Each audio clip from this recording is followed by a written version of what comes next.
Is-sitwazzjoni ta' sħana fil-ħabs ta' Kordin tinsab mill-ġdid fiċ-ċentru tal-attenzjoni e kif it-temperaturi matul din il-ġimgħa ser ikunu qed imissu l-40 grad.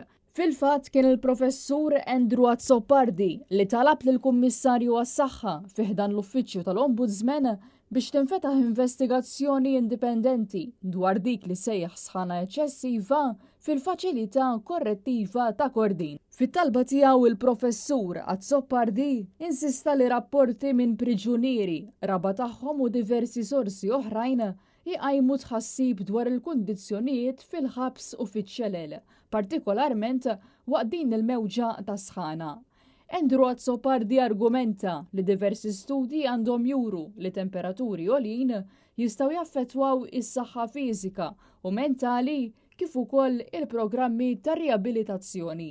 It-talba l-investigazzjoni saret mill-Kummissarju il-Professur Ray Galea. Il-Prim Ministru kien ukoll infurmat direttament b'din it-talba.